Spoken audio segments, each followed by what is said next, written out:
남편이 출장 간 지 사흘째 되던 밤, 현관문이 열리고 술에 취한 옆집 남자가 비틀거리며 저희 집 거실 안으로 들어왔습니다. 저는 순간적으로 얼어붙었고 그가 다가오는 발소리에 심장이 미친 듯 뛰었습니다. 안녕하세요. 저는 30대 후반 기혼 여성입니다. 아이는 없고 남편과 맞벌이로 지내고 있습니다. 평범한 일상을 살던 저에게 믿기 힘든 일이 일어났습니다. 오늘은 남편이 출장 간 며칠 동안 제가 겪은 가장 충격적인 사건을 말씀드리겠습니다. 끝까지 들으신다면 상상 이상의 결말을 확인하실 수 있을 겁니다. 남편은 지방으로 5일간 출장을 떠났습니다. 저는 혼자 집을 지키며 일상적인 집안일을 했습니다. 복도식 아파트라 양옆으로 세대가 이어져 있는데 옆집에는 부부가 살고 있었습니다. 평소 인사 정도만 주고받았지 깊이 아는 사이는 아니었습니다. 남편이 떠난 첫날 저녁 10시쯤 초인종이 울렸습니다. 현관문 렌즈로 자세히 보니 옆집 남자가 서 있었습니다. 손에는 작은 봉투가 들려 있었지만 저는 문을 열지 않았습니다. 그렇게 한참을 서 있다가 돌아가는 모습이 보였습니다.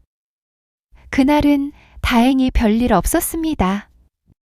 하지만 둘째 날 밤에도 우편함 안에 작은 음료 캔이 들어 있었습니다. 누가 넣었는지 알 수 없었지만 느낌이 좋지 않았습니다. 셋째 날 퇴근 후 현관 앞에는 간식이 담긴 비닐봉지가 놓여 있었습니다. 저는 바로 그 비닐봉지를 치웠습니다. 그리고 그날 밤 초인종은 3차례나 울렸고 복도에서 누군가가 서성이다 사라지는 게 반복됐습니다. 저는 바로 CCTV 앱을 켜두고 기록을 남겼습니다. 그렇게 저는 잠을 이루지 못한 채 계속 CCTV 화면을 확인하며 새벽을 넘기고 있었습니다. 그런데 그때 복도에서 중얼거리고 있는 한 남자의 모습이 카메라에 잡혔습니다. 무슨 말을 하는지 모르겠지만 분명 제 집 앞에서 맴도는 모습이었습니다. 그러다 또 그 남자는 사라졌고 다음 날이 밝았습니다. 저는 밤에 잠을 제대로 자지 못해서 너무 피곤했습니다. 밥도 제대로 먹지 못해 기운도 없이 하루를 그냥 보냈습니다. 그리고 그날 밤 11시쯤 저희 집 초인종이 울렸습니다. 현관문 렌즈로 봤을 때 옆집 남자가 술에 취해 휘청거리는 듯 했습니다. 저는 아무 말도 하지 않았습니다. 그 남자는 문 밖에서 낮은 목소리로 하소연을 늘어놓았습니다. 아내와 다투었는데 혼자 있기가 힘들다. 잠깐 이야기만 하고 싶다. 대충 그런 말이었습니다. 저는 처음에는 무시했지만 몇 분간 계속 서 있는 그의 모습에 불안과 부담이 동시에 밀려왔습니다. 들어오게 해선 안 된다는 생각은 했지만 혹시나 단순히 술김에 넋두리를 하는 것 같아 문을 아주 살짝만 열었습니다. 그러나 그 순간 그 남자의 손이 문틈 사이로 재빨리 들어왔습니다. 그리고는 강하게 문을 잡아채며 그대로 확 열어젖혔습니다. 저는 대응할 틈도 없이 거실 안으로 그 남자가 밀고 들어오는 상황을 맞게 됐습니다. 그 남자는 옷이 다 구겨져 있었고 얼굴은 붉게 달아올라 있었습니다. 그리고 술을 얼마나 마셨는지 모를 정도로 술 냄새가 진동했습니다.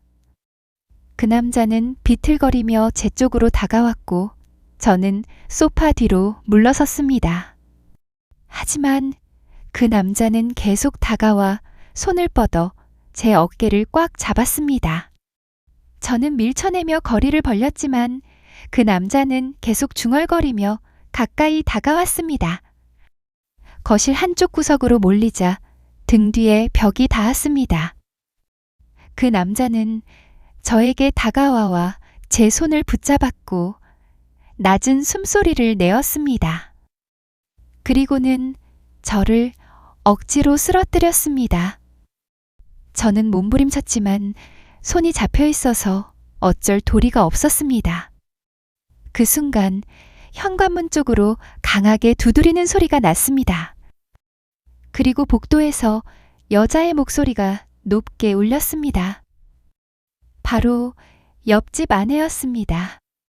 문 두드리는 소리에 그 남자는 잠시 멈추고 현관문 쪽을 쳐다봤습니다. 저는 그 틈을 타서 그 남자를 뿌리치고 현관 쪽으로 달려갔습니다. 그리고는 바로 현관문을 열었고 문 앞에는 옆집 아내가 서 있었습니다. 얼굴은 굳어 있었고 눈빛은 확신에 차 있었습니다. 뒤따라온 옆집 남자는 당황한 듯 비틀거리며 시선을 피했습니다. 아내는 그 남자의 팔을 거칠게 붙잡아 끌어냈습니다. 복도에는 이미 다른 세대 사람들이 문을 열고 상황을 지켜보고 있었습니다. 옆집 아내는 남편을 질책하며 끌고 갔고 그 뒤로 옆집 문이 쾅 닫혔습니다. 저는 바로 현관문을 닫고 체인을 걸었습니다.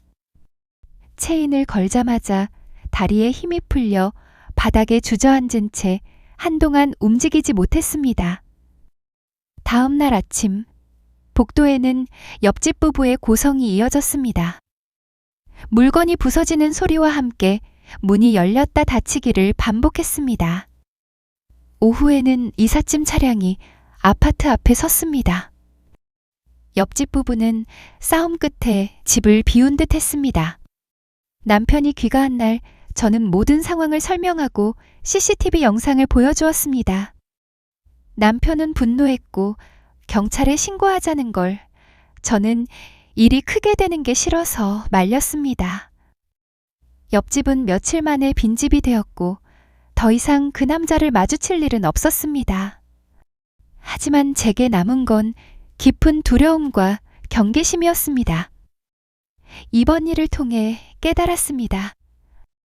가장 위험한 사람은 멀리 있는 낯선이가 아니라 가까이 있는 이웃일 수 있습니다. 방심하지 않고 작은 이상 신호도 무시하지 않는 것이 중요합니다. 여러분이라면 저와 같은 상황에서 어떻게 대응하셨을까요? 댓글로 남겨주시면 다른 분들께 큰 도움이 될 것입니다. 구독과 좋아요 부탁드립니다. 감사합니다.